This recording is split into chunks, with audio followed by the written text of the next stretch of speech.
ದೇವರು ಪ್ರೀತಿಸುವ ಪ್ರೀತಿಯ ಬಿಗ್ ಜೆ ಟಿ ವಿ ಪ್ರಿಯ ವೀಕ್ಷಕರಿಗೆ ನಮ್ಮ ಕರ್ತನಾದ ಯೇಸು ಕ್ರಿಸ್ತನ ಹೆಸರಿನಲ್ಲಿ ನಿಮ್ಮನ್ನು ವಂದಿಸಿ ಸ್ವಾಗತ ಬಯಸ್ತಿದ್ದೇವೆ. ಬನ್ನಿರಿ, ದೇವರ ವಾಕ್ಯವನ್ನು, ಅನುಪಮವಾದ ವಾಕ್ಯವನ್ನು ನಾವು ಇಂದು ಅಧ್ಯಯನ ಮಾಡಿಕೊಡೋಣ. ದೇವರ ವಾಕ್ಯ, ಅದರಲ್ಲಿ ಸೃಷ್ಟಿಸುವ ಶಕ್ತಿ ಇದೆ, ಕ್ರಿಯೇಟಿವ್ ಪವರ್. ಆದ ಕಾರಣ ದೇವರ ವಾಕ್ಯವನ್ನು ನಾವು ಅಧ್ಯಯನ ಮಾಡಿಕೊಡುವಂಥದ್ದು ಬಹಳ ಬಹಳ ಪ್ರಾಮುಖ್ಯವಾದದ್ದು. ಯಾಕೆಂದರೆ ದೇವರು ಬೆಳಕಾಗಲಿ ಎಂಬುದಾಗಿ ಹೇಳಿದಾಗ ಆದಿಕಾಂಡ 1ನೇ ಅಧ್ಯಾಯ 3ನೇ ವಚನದಲ್ಲಿ ಬೆಳಕಾಯಿತು. ಒಂದೊಂದು ದಿನವೂ ದೇವರು ಮಾತಾಡಿದಾಗ ಸೃಷ್ಟಿ ಕಾರ್ಯವಾಯಿತು. ಆದರೆ ಅದಕ್ಕಿಂತ ಮುಂಚೆ ಹೇಗಿತ್ತು? ಭೂಮಿ ಬರಿದಾಗಿಯೂ ಶೂನ್ಯವಾಗಿಯೂ ಕತ್ತಲೆಯ ಉಳ್ಳದ್ದಾಗಿಯೂ ಇತ್ತು. ದೇವರು ಮಾತನಾಡಿದಾಗ ಶೂನ್ಯತೆ ಹೋಯಿತು, ಬರಿದಾಗಿರುವಿಕೆ ಹೋಯಿತು, ಕತ್ತಲು ಹೋಯಿತು. ಅದೇ ರೀತಿಯಾಗಿ ನಾವು ದೇವರ ವಾಕ್ಯವನ್ನು ಮಾತಾಡುವಾಗ, ಸೃಷ್ಟಿಸುವ ದೇವರ ವಾಕ್ಯವನ್ನು ಉಪಯುಕ್ತ ಮಾಡುವಾಗ ನಮ್ಮ ಜೀವನದಲ್ಲಿ ಬರಿದಾಗಿರುವಿಕೆ ಹೋಗುತ್ತೆ, ಕ್ರಮವಿಲ್ಲದ್ದು ಹೋಗುತ್ತೆ ಮತ್ತು ಕತ್ತಲೆಯು ಹೋಗುತ್ತೆ. ಈ ಮಾತನ್ನು ಹೇಳಿ ಜಕರ್ಯನ ಗ್ರಂಥ 4ನೇ ಅಧ್ಯಾಯವನ್ನು ಅಧ್ಯಯನ ಮಾಡಿಕೊಳ್ಳೋಣ. ಜಕರ್ಯ ಅಂತ ಹೇಳಿದರೆ ಯೆಹೋವನು ನೆನಪಿಸಿಕೊಂಡಿದ್ದಾನೆ, ಯಾಹ್ವೆ ಹ್ಯಾಸ್ ರಿಮೆಂಬರ್ಡ್. 4ನೇ ಅಧ್ಯಾಯದಲ್ಲಿ ಜಕರ್ಯನ ಗ್ರಂಥದಲ್ಲಿ ಆಲಯವನ್ನು ಕಟ್ಟುವ 10 ರಹಸ್ಯಗಳನ್ನು ನಾವು ನೋಡ್ತೇವೆ. How to build 10 secrets, how to build the temple. ಆಲಯವನ್ನು ಕಟ್ಟುವ 10 ರಹಸ್ಯಗಳು, ಒಂದೊಂದು ಭಾಳ ಒಳ್ಳೆಯ ರಹಸ್ಯಗಳು, ಉತ್ತಮವಾದ ರಹಸ್ಯಗಳು ಮತ್ತು ಇದು ಸಿದ್ಧಾಂತಗಳು, ಸತ್ಯಗಳು. ಯಾವ ರೀತಿಯಾಗಿ ದೇವರ ಆಲಯವನ್ನು ಕಟ್ಟಬೇಕು, 10 ರಹಸ್ಯಗಳು. ಸಿದ್ಧವಾಗಿದ್ದೀರಾ? ಬನ್ನಿರಿ, ನಾವು ಅಧ್ಯಯನ ಮಾಡಿಕೊಳ್ಳೋಣ. ಮೊದಲನೇದಾಗಿ 4ನೇ ಅಧ್ಯಾಯ 1ನೇ ವಚನ ಜಕರ್ಯನ ಗ್ರಂಥ. ಅನಂತರ ವಿವರಿಸುವ ದೇವದೂತನು ಮತ್ತೆ ಬಂದು, ವಿವರಿಸುವ ದೇವದೂತನು.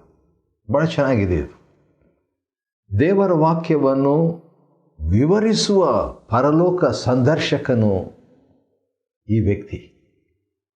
ದೇವರ ಸನ್ನಿಧಾನದಿಂದ ಬಂದಿರುವಂಥ ಈ ದೇವದೂತನು, ವಿವರಿಸುವ ದೇವದೂತನು. ವಿವರಿಸುವ ಅಂತ ಹೇಳುವಾಗ ಇದು ಯಾವುದನ್ನು ಸೂಚಿಸ್ತದೆ ಅಂತ ಹೇಳಿಬಿಟ್ಟು ನೋಡುವಾಗ ಪ್ರಕಟಣೆ, ರೆವಲ್ಯೂಷನ್. ದೇವರ ಆಲಯವನ್ನು ಕಟ್ಟುವುದು ಹೇಗೆ?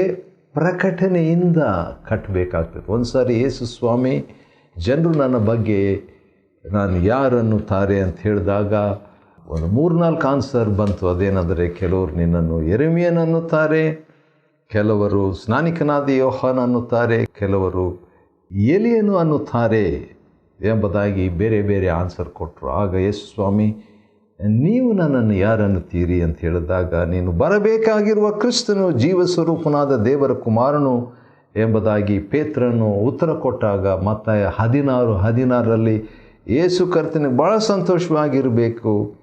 ಕೂಡಲೇ ಯೇಸು ಸ್ವಾಮಿ, ಯೋನನ ಮಗನಾದ ಸೀಮೋನೇ, ನೀನು ಧನ್ಯನು. ಯಾಕೆ ಧನ್ಯನು? ಈ ಗುಟ್ಟು ನಿನಗೆ ತಿಳಿಸಿದವನು ನರಮನುಷ್ಯನಲ್ಲ, ಪರಲೋಕದಲ್ಲಿರುವ ನನ್ನ ತಂದೆ.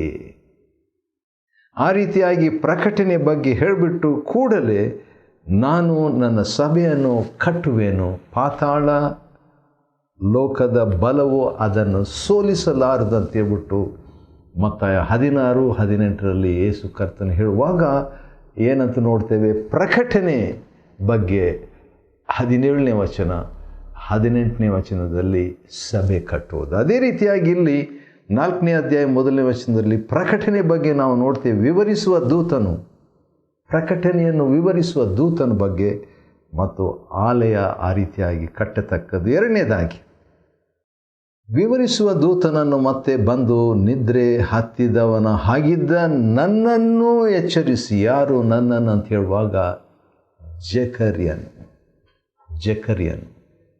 ಯಾರು ಈ ಜಕರ್ಯನು? ಪ್ರವಾದಿ. ಹಾಗಾದರೆ ಎರಡನೇದಾಗಿ ಸಭೆಯನ್ನು ಕಟ್ಟುವಂಥ ಎರಡನೇ ರಹಸ್ಯ, ಮೊದಲನೇ ರಹಸ್ಯ ಪ್ರಕಟಣೆ, ದೇವರ ಪ್ರಕಟಣೆ, ದೈವಿಕ ಪ್ರಕಟಣೆ.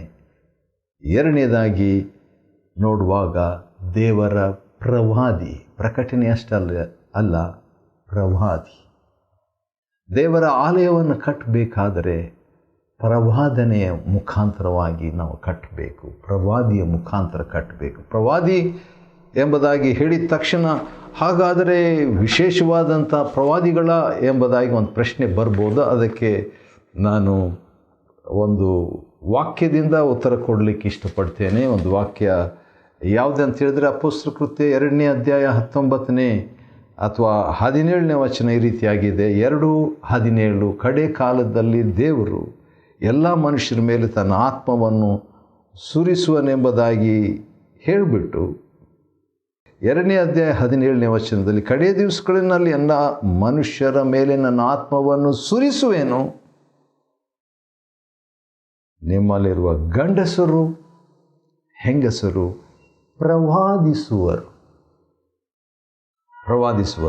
ಹಾಗಾದರೆ ಸಾಮಾನ್ಯ ಜನರು ಪ್ರವಾದಿಸ್ತಾರೆ ದೇವರ ಆತ್ಮನನ್ನು ಹೊಂದಿಕೊಂಡ ಮೇಲೆ, 17ನೇ ವಚನ. ಆದರೆ 18ನೇ ವಚನ, ನನ್ನ ದಾಸಿಯರ ಮೇಲೆಯೂ ನನ್ನ ಆತ್ಮವನ್ನು ಸುರಿಸುವೆನು, ಅವರೂ ಪ್ರವಾದಿಸುವರು. ವಾವ್! ವಿಶ್ವಾಸಿಗಳು ಪ್ರವಾದಿಸುವರು ಮತ್ತು ದೇವರ ಸೇವಕಿಯರೂ ಪ್ರವಾದಿಸುವರು. ದೇವರಾತ್ಮನಿಂದ ಪ್ರವಾದಿಸುವಾಗ ಸಭೆ ಕಟ್ಟಲ್ಪಡ್ತದೆ, ಆಲಯ ಕಟ್ಟಲ್ಪಡ್ತದೆ. ಅದನ್ನೇ ನಾನು ಹೇಳಲಿಕ್ಕೆ ಇಷ್ಟಪಟ್ಟೆ. ಮೂರನೇದಾಗಿ, ಜಕರ್ಯ 4ನೇ ಅಧ್ಯಾಯದ 3ನೇ ವಚನದಲ್ಲಿ ನೋಡುವಾಗ ಒಂದು ಮಾತು ಏನಿದೆ, ಒಂದು ದರ್ಶನವನ್ನು ದೇವದೂತನ ತೋರಿಸ್ಬಿಟ್ಟು ಈ ಪ್ರವಾದಿ ಜಕರ್ಯನು, ಸ್ವಾಮಿ ಇವು ಏನು ಎಂದು ಕೇಳಿದ್ದಕ್ಕೆ ದೇವದೂತನು, ಇವು ಏನೆಂದು ನಿನಗೆ ತಿಳಿಯದಿಲ್ವೋ? 5ನೇ ವಚನ. ಅದಕ್ಕೆ ಆನ್ಸರು, ಇಲ್ಲ ಸ್ವಾಮಿ, ನನಗೆ ಗೊತ್ತಿಲ್ಲ. ಹಾಗಾದರೆ ದೇವರ ಸಭೆಯನ್ನು ಕಟ್ಟುವಂಥ ಒಂದು ಮೂರನೇ ಸೀಕ್ರೆಟ್, ಮೊದಲನೇದು ಪ್ರಕಟಣೆ, ಎರಡನೇದು ಪ್ರವಾದಿ ಅಥವಾ ಪ್ರವಾದನೆ, ಮೂರನೇದಾಗಿ ನನಗೆ ಗೊತ್ತಿಲ್ಲ ಎಂಬುದಾಗಿ ಹೇಳುವುದು. ಹಾಗಾದರೆ ಎಲ್ಲ ಗೊತ್ತು, ದೇವರ ಸಭೆಯನ್ನು ಕಟ್ಟುವಂಥದ್ರ ಬಗ್ಗೆ ಎಲ್ಲ ಗೊತ್ತು ನನಗೆ, ಎಲ್ಲ ಪುಸ್ತಕದಿಂದ ಅಥವಾ ಸಂದೇಶಗಳಿಂದ ನಾನು ತಿಳ್ಕೊಂಡಿದ್ದೇನೆ ಅಥವಾ ಮಾಹಿತಿಯನ್ನು ಪಡ್ಕೊಂಡಿದ್ದೇನೆ ಇರ್ಬೋದು. ಆದರೂ ಕೂಡ ಕೆಲವು ವಿಷಯಗಳು ಅನೇಕ ವಿಷಯಗಳು ನಮಗೆ ಗೊತ್ತಿಲ್ಲ. ಆದ ಕಾರಣ ಸಭೆಯನ್ನು ಕಟ್ಟುವಂಥ ಮೂರನೇ ಯೋಗ್ಯತೆ ನನಗೆ ಗೊತ್ತಿಲ್ಲ ಅಂತ ದೇವರ ಹತ್ರ ಹೇಳಬೇಕು. ಸ್ವಾಮಿ ಇದು ಗೊತ್ತಿಲ್ಲ. ಉದಾಹರಣೆಗೆ ಮಗಳ ಮದುವೆ ವಿಷಯದಲ್ಲಿ ನಾನು ಕೆಲವು ಯೋಚನೆಗಳನ್ನು ಮಾಡ್ತಾ ಇರುವಾಗ ಅಥವಾ ಪ್ರಾರ್ಥನೆಯನ್ನು ಮಾಡ್ತಾ ಇರುವಾಗ, ಸ್ವಾಮಿ ನನಗೆ ಗೊತ್ತಿಲ್ಲ ಅಂತ ಸುಮಾರು 100 ಸಾರಿ ದೇವರ ಮುಂದೆ ಹೇಳಿದ್ದೀನಿ. ಈ ವಿಷಯದಲ್ಲಿ ನನಗೇನು ಮಾಡಬೇಕು ಗೊತ್ತಿಲ್ಲ, ಇಂಥ ಒಂದು ತೀರ್ಮಾನದಲ್ಲಿ ನನಗೇನು ಮಾಡಬೇಕು ಗೊತ್ತಿಲ್ಲ, ಆದ ಕಾರಣ ಸಹಾಯ ಮಾಡು. ಆ ಒಂದು ಆತ್ಮ, ಕಲಿಯುವ ಆತ್ಮ ಭಾಳ ಇಂಪಾರ್ಟೆಂಟ್, ಟೀಚಬಲ್ ಸ್ಪಿರಿಟ್. 4ನೇ ಸೀಕ್ರೆಟ್, ಆಲಯವನ್ನು ಹೇಗೆ ಕಟ್ಟುವುದು, how to build the temple. 4ನೇ ರಹಸ್ಯ ಏನಂತ ಹೇಳಿದರೆ 6ನೇ ವಚನದಲ್ಲಿದೆ, ಭಾಳ ಚೆನ್ನಾಗಿದೆ ಅದು. ಪರಾಕ್ರಮದಿಂದ ಅಲ್ಲ, ಬಲದಿಂದ ಅಲ್ಲ, ನನ್ನ ಆತ್ಮದಿಂದಲೇ ಎಂಬುದು ಸೇನಾಧೀಶ್ವರ ಯೆಹೋವನ ನುಡಿ. ವಾವ್! 4ನೇ ಸೀಕ್ರೆಟು, ಯಾವ ರೀತಿಯಾಗಿ ಆಲಯವನ್ನು ನಾವು ಕಟ್ತೇವೆ? ದೇವರಾತ್ಮನ ಸಹಾಯದಿಂದ. ವಾವ್! ಆಲಯ ಕಟ್ಟುವುದು ಮನುಷ್ಯರ ಪ್ರಯತ್ನದಿಂದ, ಮನುಷ್ಯರ ಯತ್ನದಿಂದ, ಮನುಷ್ಯರ ಯೋಚನೆಯಿಂದ ಮನುಷ್ಯರ ಪ್ರಾರಂಭದಿಂದ ಮೂಲದಿಂದ ಅಲ್ಲ. ಹೌದು, ದೇವರದನ್ನು ಕೊಟ್ಟಿದ್ದಾರೆ, ಪರಾಕ್ರಮ ದೇವರು ಕೊಟ್ಟಿದ್ದಾರೆ, ಬಲ ಕೊಟ್ಟಿದ್ದಾರೆ. ಆದರೆ ನಮ್ಮ ಬಲ, ನಮ್ಮ ಪರಾಕ್ರಮವನ್ನು ನಾವು ಬಳಸದೆ ದೇವರ ಆತ್ಮನ ಸಹಾಯ ತಕ್ಕೊಂಡು ದೇವರ ಆಲಯವನ್ನು ನಾವು ಕಟ್ಟತಕ್ಕದ್ದು. ಅದನ್ನೇ ನಾವು 5ನೇದಾಗಿ ನೋಡ್ತೇವೆ. 6ನೇದಾಗಿ ವಿಶ್ವಾಸದಿಂದ ಆಲಯವನ್ನು ಕಟ್ಟುವುದು. ಇದು 6ನೇ ರಹಸ್ಯ. How to build the temple of God. ದೇವರ ಆಲಯವನ್ನು ಕಟ್ಟುವುದು ಹೇಗೆ? 6ನೇ ರಹಸ್ಯ ಏನಂತ ಹೇಳಿದರೆ ವಿಶ್ವಾಸ ಅರಿಕೆ, ವಿಶ್ವಾಸ ಆತ್ಮ, ವಿಶ್ವಾಸ ಜೀವನ. 7ನೇ ವಚನದಲ್ಲಿ ಈ ರೀತಿಯಾಗಿದೆ, ಯೆಹೋವನು ಜೆರುಬ್ಬಾಬೆಲನಿಗೆ ದಯಪಾಲಿಸಿದ್ದಾನೆ. ದೊಡ್ಡ ಬೆಟ್ಟವೇ ನೀನು ಯಾರು? ಜೆರುಬ್ಬಾಬೆಲನ ಮುಂದೆ ನೀನು ಏನಾಗ್ತಿ? ನೆಲಸಮವಾಗುವಿ. ಆಲಯ ಕಟ್ಟಬೇಕಾದ್ರೆ ಅನೇಕ ದೊಡ್ಡ ಬೆಟ್ಟಗಳು ಬರ್ತವೆ. ವೈಯಕ್ತಿಕ ಜೀವನದಲ್ಲಿ ಬೆಟ್ಟ, ಆಲಯ ಕಟ್ಟುವಾಗ ಬೆಟ್ಟ, ದೊಡ್ಡ ಬೆಟ್ಟ, ಜೀವನದಲ್ಲಿ ಕುಟುಂಬ ಜೀವನದಲ್ಲಿ ದೊಡ್ಡ ಬೆಟ್ಟ, ಈ ರೀತಿಯಾಗಿ ಬೆಟ್ಟಗಳು ಬರ್ತವೆ. ಆ ಬೆಟ್ಟಗಳಿಗೆ ದೊಡ್ಡ ಬೆಟ್ಟವೇ ನೀನು ಯಾರು? Who are you? ಜೆರುಬ್ಬಾಬೆಲನ ಮುಂದೆ ನೀನು ನೆಲಸಮವಾಗುವಿ. ಯೇಸು ಸ್ವಾಮಿ ಇದನ್ನೇ ಕೂಡ ಮಾರ್ಕ 11:23 ಹೇಳಿದ್ದು. ಬೆಟ್ಟಕ್ಕೆ ನೋಡಿ ನೀನು ಕಿತ್ಕೊಂಡು ಸಮುದ್ರದಲ್ಲಿ ಬೀಳು ಅಂತ ಹೇಳಿದರೆ 11 ಮಾರ್ಕ 23ನೇ ವಚನದ ಪ್ರಕಾರವಾಗಿ ಆ ಬೆಟ್ಟ ನೆಲಸಮವಾಗುವುದು, ಇಲ್ಲದೆ ಹೋಗುವುದು.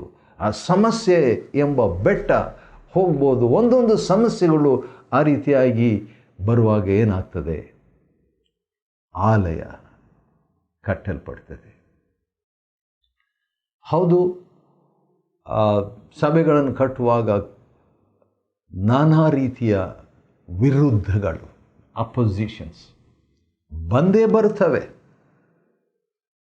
ಆ ವ್ಯಾಜ್ಯಗಳನ್ನೆಲ್ಲ, ಆ ವಿರುದ್ಧಗಳನ್ನೆಲ್ಲ ವಿಶ್ವಾಸ ಪ್ರಾರ್ಥನೆಯಿಂದ ಅದನ್ನು ನಾವು ಎದುರಿಸುವಾಗ, ಮಾತಾಡುವಾಗ ಅದೃಶ್ಯವಾಗುತ್ತೆ. 7ನೇದಾಗಿ ಅಂದ ಹಾಗೆ ನಾವು 4ನೇ ಅಧ್ಯಾಯ ಜಕರಿಯನ ಗ್ರಂಥವನ್ನು ಅಧ್ಯಯನ ಮಾಡಿಕೊಳ್ತಿದ್ದೇವೆ. ಅದರಲ್ಲಿ ಆಲಯವನ್ನು ಕಟ್ಟುವ 10 ರಹಸ್ಯಗಳನ್ನು ನೋಡಿಕೊಳ್ತಿದ್ವಿ. ಈಗ 7ನೇ ರಹಸ್ಯಕ್ಕೆ ಹೋಗೋಣ ಬನ್ನಿರಿ.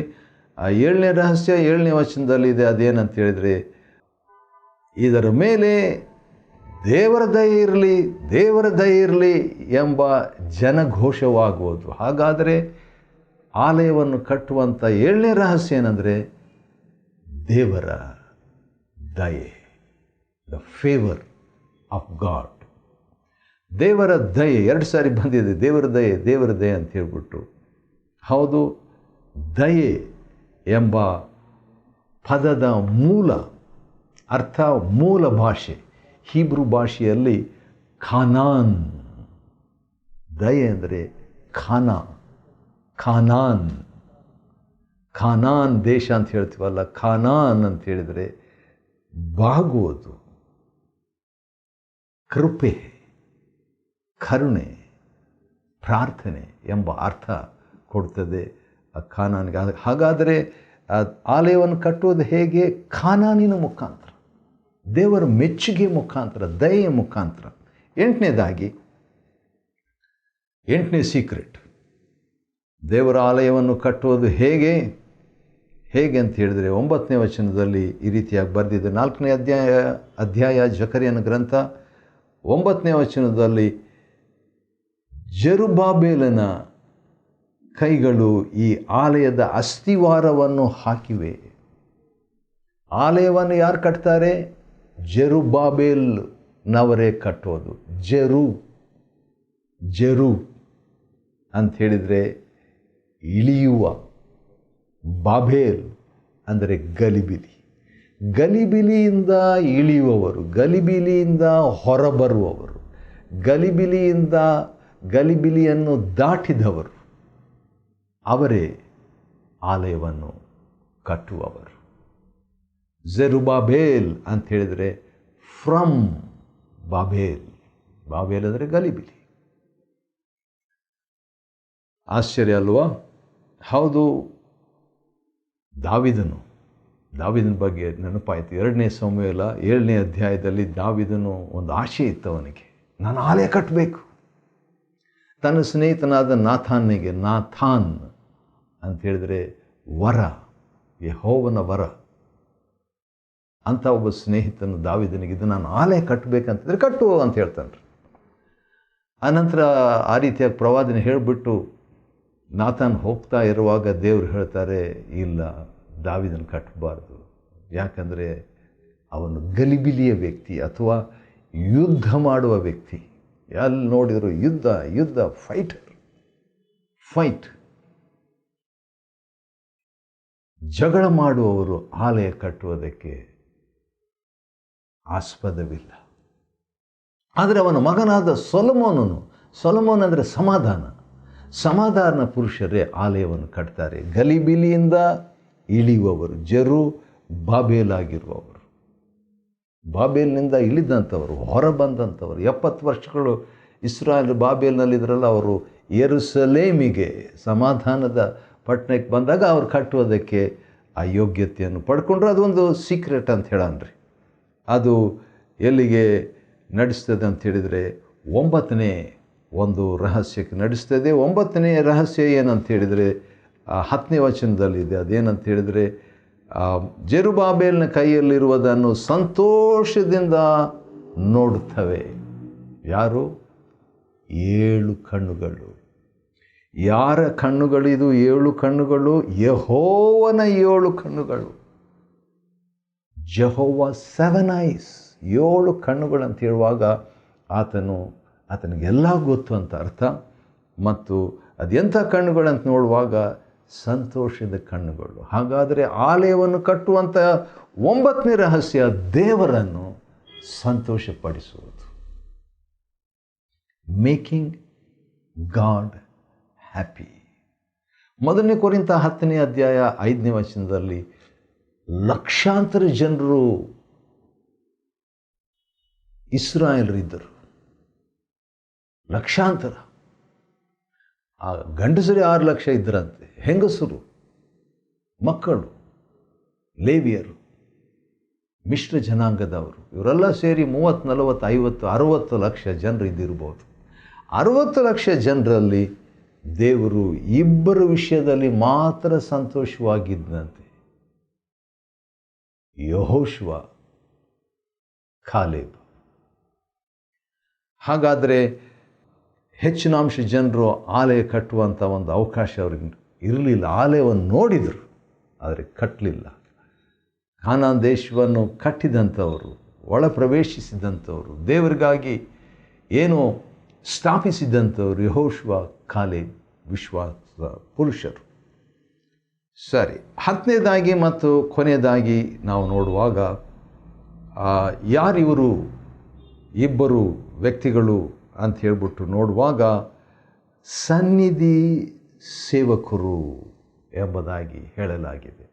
14ನೇ ವಚನ, ಜಕರಿಯ 4:14 ಒಂದು ದರ್ಶನವಾಗ್ತದೆ. ಆ ದರ್ಶನದ ಅರ್ಥ ಯಾರಂತ ಹೇಳ್ಬಿಟ್ಟು ನೋಡುವಾಗ ಎಣ್ಣೆ ಮರಗಳನ್ನು, ಎಣ್ಣೆಕಾಯಿಗಳ ಬಗ್ಗೆ ನೋಡುವಾಗ ಕಡೆಗೆ ಇದು ಯಾರಂತ ಗೊತ್ತಾ ಅಂತ ಹೇಳಿದ್ರೆ ಗೊತ್ತಿಲ್ಲ ಅಂತ ಹೇಳುವಾಗ ದೇವದೂತನು ಹೇಳ್ತಾನೆ, ಅದಕ್ಕೆ ಅವನು ಇವು ಸಾರ್ವಭೂಲೋಕದೊಡೆಯನ ಸನ್ನಿಧಿ ಸೇವಕರು.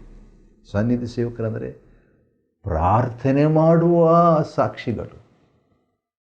ಹಾಗಾದರೆ ಆಲಯವನ್ನು ಕಟ್ಟುವಂಥ 10ನೇ ರಹಸ್ಯ ಏನಂದರು? ಆಲಯವನ್ನು ಕಟ್ಟುವಂಥ 10ನೇ ರಹಸ್ಯ ಪ್ರಾರ್ಥನೆ, ದೇವರ ಸನ್ನಿಧಿಯಲ್ಲಿ ಮಾಡುವಂಥ ಸಾಕ್ಷಿಗಳು. ಸಾಕ್ಷಿಯಲ್ಲಿ ದೊಡ್ಡ ಸಾಕ್ಷಿ ಪ್ರಾರ್ಥನೆಯ ಸಾಕ್ಷಿ. ನಾವುಗಳು ಆ ರೀತಿಯಾಗಿ ಪ್ರಾರ್ಥನೆ ಸಾಕ್ಷಿಗಳಾಗಿರೋಣ. ದೇವರ ಸೇವಕರು ಪಾಲ್ತಂಗಯ್ಯ ಅಯ್ಯನವರು ತನ್ನ ಸಭೆಯಲ್ಲಿ ಪ್ರಾರ್ಥನೆಗಳನ್ನು 200 ಆಯಿತು, 200ಗಿಂತಲೂ ಹೆಚ್ಚು ದಿನಗಳು ಆ ಪ್ರಾರ್ಥನೆಗೆ ಮಹತ್ವ. ಆ ರೀತಿಯಾಗಿ ಜನರು ದೇವರ ಸನ್ನಿಧಿಯಲ್ಲಿ ಕಳೆಯುವಂಥ ಪ್ರಾರ್ಥನೆಗೆ ಸಮಯ ಕೊಡೋಣವಾಗಲಿ. ಜಕರಯನ ಗ್ರಂಥ 4ನೇ ಅಧ್ಯಾಯವನ್ನು ಅಧ್ಯಯನ ಮಾಡಿಕೊಳ್ಳುವಂತೆ ದೇವರು ಕೊಟ್ಟ ಕೃಪೆಗಾಗಿ ಆತನಿಗೆ ಸ್ತೋತ್ರವಾಗಲಿ. ದೇವರು ನಿಮ್ಮನ್ನು ಆಶೀರ್ವದಿಸಲಿ.